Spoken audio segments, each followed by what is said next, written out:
نکلنے کے زمانے میں لمبی لمبی نمازیں پڑھنے کی مشق کرو، اپنے نفس کو مجبور کرو لمبے سجدے پر، لمبے رکوع پر، لمبے قیام پر۔ جی ہاں، کیونکہ بننے کی جگہ ہے یہ۔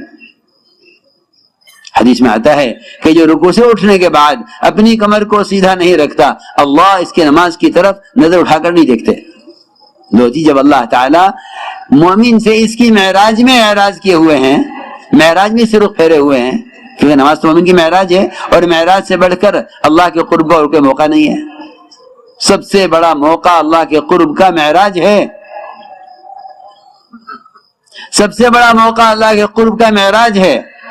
اللہ اس سے معراج میں رخ پھیرے ہوئے ہیں، تو پھر بتاؤ باقی جو سارا دین ہے، روزہ ہے، حج ہے، زکوٰۃ ہے، حلال کمانا ہے، سچ بولنا ہے، غیبت سے بچنا ہے، نظر کی حفاظت ہے، یہ جتنے بھی احکام ہیں، ان سارے احکام میں بندہ کیسے اللہ کی طرف متوجہ ہوگا، یا اللہ کیسے متوجہ ہوں گے اس کی طرف؟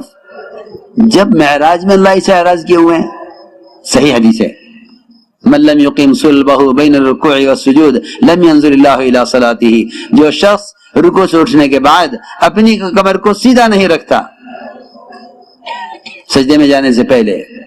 جی ہاں، اس موقع کے اذکار بتائے ہیں، اس موقع کے اذکار بتائے ہیں۔ بعض روایتوں میں تو سورہ فاتحہ سے بھی لمبے اذکار ہیں، سورہ فاتحہ سے لمبے اذکار ہیں قومے کے رکوع سے اٹھنے کے بعد۔ جی ہاں، قومے اور جلسے کا وجوب اور اس میں اذکار کا ثبوت ایک کتاب ہے۔ اللہ جزائے خیر علماء حق کو کہ انہوں نے نماز کی حفاظت کے لیے، نماز کی تکمیل کے لیے ان اذکار کو جمع کیا، لیکن پڑھنے کا شوق ایک عادت ہے نماز کی، ایک عادت ہے نماز۔ حالانکہ عادت کے عمل سے تربیت نہیں ہوتی، وہ تو عبادت کے عمل سے تربیت ہوتی ہے۔ حدیث میں آتا ہے میلے کپڑے کی شکل میں منہ پر دے کر ماری جاتی ہے نمازی کے، کہ یہ تو نے نماز پڑھی ہے۔ دکان تقاضا کر رہی ہے، ادھر ملازم تقاضا کر رہا ہے، ملازمت تقاضا کر رہی ہے، میں کیسے نماز پڑھوں؟ جب تک نماز سے مسائل کا حل کا یقین نہیں پیدا ہوگا، نماز قائم نہیں ہوگی، کیونکہ ہر چیز یقین سے قائم ہوتی ہے۔ دکان ہے، کارخانہ ہے، صدارت ہے، وزارت ہے، یہ ساری شکلیں یقین سے قائم ہیں۔ جب تک نماز پر یقین نہیں آئے گا، نماز قائم نہیں ہوگی۔ نماز کے بگڑنے کی وجہ یہی ہے کہ نماز سے باہر کی شکلیں یقینی ہیں۔ انسان کی فطرت ہے کہ یقینی چیز کے لیے غیر یقینی چیز کو چھوڑ دے گا۔ جی ہاں، کہ جلدی کرو مجھے دکان پر جانا ہے۔ امام کی مسنون نماز سے بھی اس کو اختلاف ہو جائے گا۔ جی ہاں، کہ نماز ہلکی پڑھاؤ، ہم تاجر ہیں، مسنون قرات بھی امام چھوڑ دے گا لوگوں کی ضروریات اور مشغولی کی وجہ سے، اور کہیں گے کہ بھئی نماز ہلکی پڑھاؤ، ہلکی کہ حدیث میں آتا ہے کہ نماز ہلکی پڑھاؤ کیونکہ تمہارے پیچھے تاجر بھی ہیں، کو مشغول لوگ بھی ہیں، اور کمزور بھی ہیں، بیمار بھی ہیں۔ حالانکہ یہ معلوم ہونا چاہیے کہ یہ حکم کب دیا تھا۔ معاذ بن جبل رضی اللہ تعالیٰ عنہ نے عشاء کی نماز میں سورہ بقر پوری پڑھی تھی، 2.5 سپارے کی سورت، 1.25 سپارہ ایک سورت میں، ایک رکعت میں، 1.25 سپارہ ایک رکعت میں، 2.5 سپارہ پڑھا، تراویح میں نہیں، عشاء کی نماز میں جو روزانہ پڑھی جاتی ہے۔ اور صحابہ کو لگا کہ ہاں یہ نماز لمبی ہے، آپ کے معمول سے آپ نمازیں پڑھتے ہیں، وَالتِّينِ إِنَّا أَنزَلْنَاهُ وَاللَّيْلِ وَالشَّمْسِ وَالضُّحَىٰ، آپ یہ پڑھتے ہیں۔ صحابی نے جا کر عرض کیا کہ یہ نماز پڑھائی ہے امام العلماء معاذ بن جبل رضی اللہ تعالیٰ عنہ نے عشاء کی نماز میں سورہ بقر پڑھی ہے۔ آپ نے فرمایا افتان انت یا معاذ، کہ معاذ کیا تم لوگوں کے نماز سے اکتاہٹ میں ڈال دے کہ لوگ اکتا جائیں اتنی لمبی نماز پڑھ کر؟ یہ فرمایا۔ وہاں کہا تھا نماز ہلکی کرو،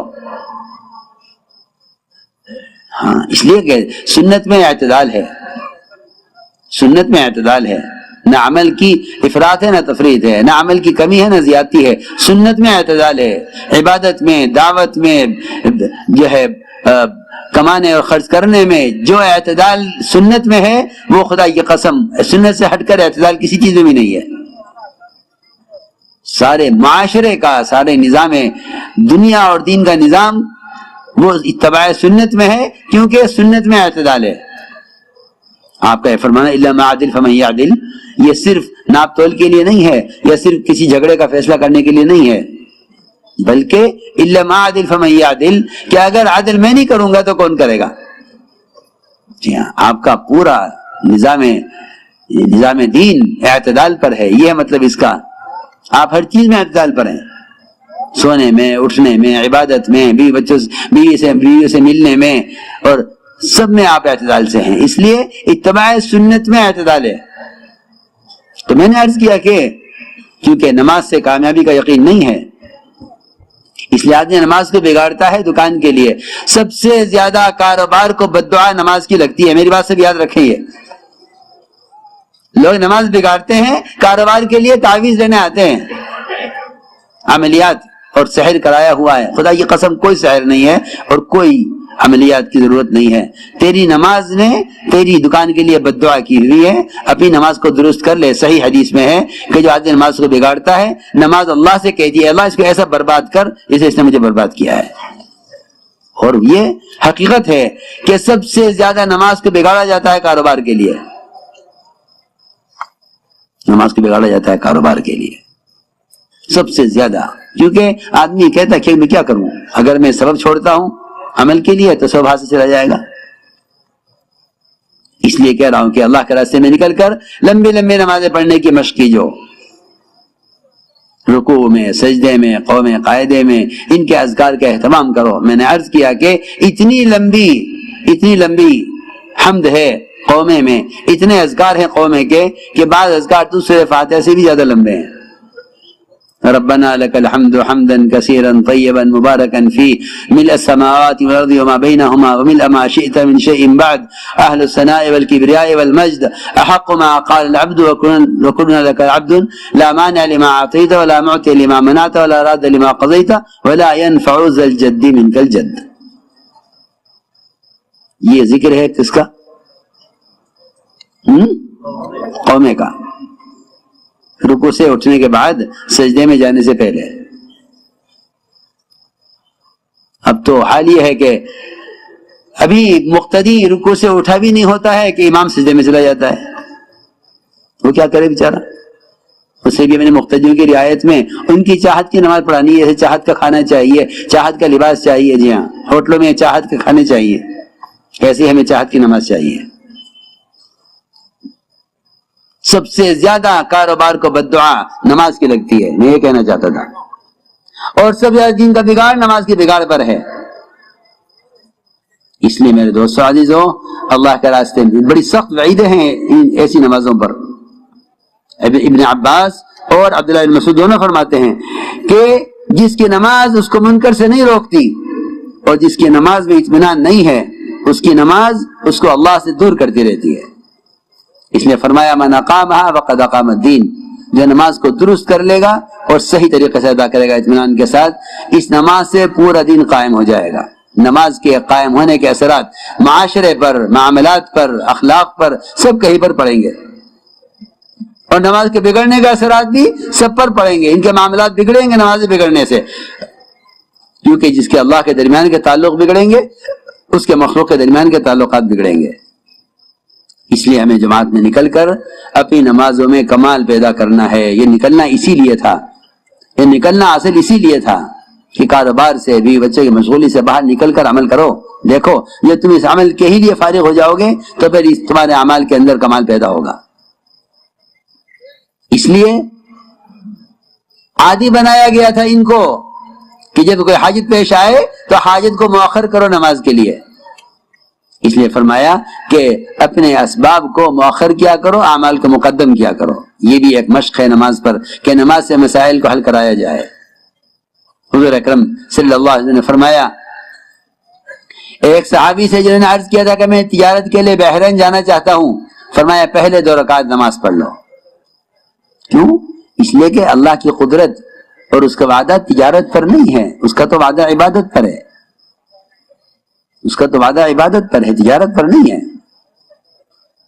یہ تو سبب امتحان کے لیے ہے اور نماز اطمینان کے لیے. میں نماز پڑھ کر اللہ سے مانگا ہے، اللہ دیں گے. اس لیے اپنی حاجت کو مؤخر کیا کرو فرض نماز کے لیے. فرماتے عبداللہ بن مسعود رضی اللہ تعالیٰ عنہ احملوا حوائجکم علی المکتوبہ، اپنی حاجت کو مؤخر کیا کرو فرض نماز کے لیے. فلاں مسئلہ پیش آ گیا ہے، ظہر کے بعد نماز کے لیے جائیں گے مسجد میں، اللہ سے کہیں گے. ابھی یہ مزاج نہیں ہے.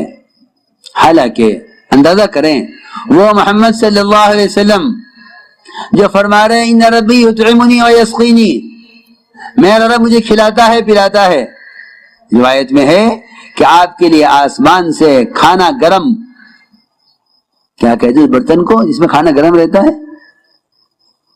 ہاں، گرم برتن کے اندر بند آسمان سے کھانا اتر کر زمین پر آتا ہے اور گرم رہتا ہے، اور آپ اس میں سے کھایا آپ نے، اور جتنا کھایا اتنا کھا کر اس برتن کو آسمان پر واپس بھیج دیا. آپ نے فرمایا اگر میں اس کو باقی رکھتا تو نہ یہ کھانا کبھی ختم ہوتا نہ کبھی سڑتا، کھاتے رہتے ہمیشہ کے لیے. اس میں سے جنت کا کھانا تھا، نہ ختم ہونے والا ہے اور نہ خراب ہونے والا ہے.